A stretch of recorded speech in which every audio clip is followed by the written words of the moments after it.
दक्षिण लेबनान में इजराइल लगातार युद्ध लड़ने का इरादा पक्का कर रहा है। ट्रंप की डील और ईरान की वार्निंग से बेपरवाह नेतन्याहू लेबनान पर कब्जा जमाए रखना चाहते हैं, तो दूसरी तरफ लेबनान के किले पर कब्जा जमाए रखने के लिए इजराइल के सामने सैनिकों का संकट खड़ा हो सकता है। इजराइल के कंट्रोल वाले पश्चिमी यरूशलेम में ऐसा कोहराम लगातार नजर आ रहा है।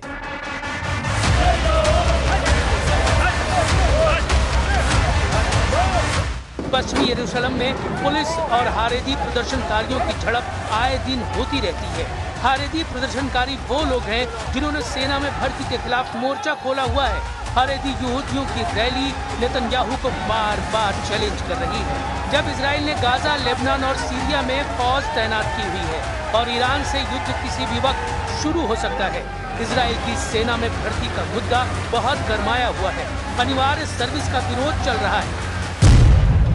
इस विरोध का सेंटर पॉइंट वो हारेदी यहूदी समुदाय है जो नहीं चाहता कि उस पर सेना में अनिवार्य सर्विस का दबाव डाला जाए। इसी डिमांड के साथ हजारों लोग आए दिन इजराइल के शहरों में प्रदर्शन करते रहते हैं।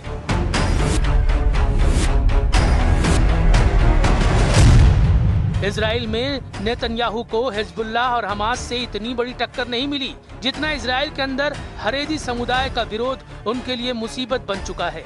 भ्रष्टाचार के मुकदमों के अलावा अब ये भीड़ नेतन्याहू पर आग बबूला है। ये लोग युद्ध में नहीं जाना चाहते।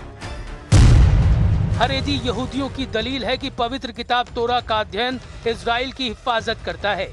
ऐसा करना उनकी ही जिम्मेदारी है, इसलिए उन्हें फौज में भर्ती से छूट मिलनी चाहिए। हारेदी यहूदियों का मानना है कि सेना का माहौल उनके धार्मिक नियमों से अलग है, जहां पुरुष और महिलाएं साथ रहते हैं। खाने पीने के नियम भी ऐसे हैं जो उनकी प्रार्थना के नियमों से मेल नहीं खाते। हारेदी यहूदी समुदाय इजराइल देश की स्थापना को भी सही नहीं मानता। ऐसे में हारेदी युवाओं की धार्मिक आस्था कमजोर होती है। अब तक हारेदी यहूदी समुदाय को सेना में भर्ती से छूट रही है, लेकिन सुप्रीम कोर्ट के आदेश के बाद इसे खत्म किया गया है। नेतन्याहू के गठबंधन वाले साथी भी यही चाहते हैं। ऐसे में नेतन्याहू सरकार से हारेदी समुदाय की टक्कर तेज होती जा रही है।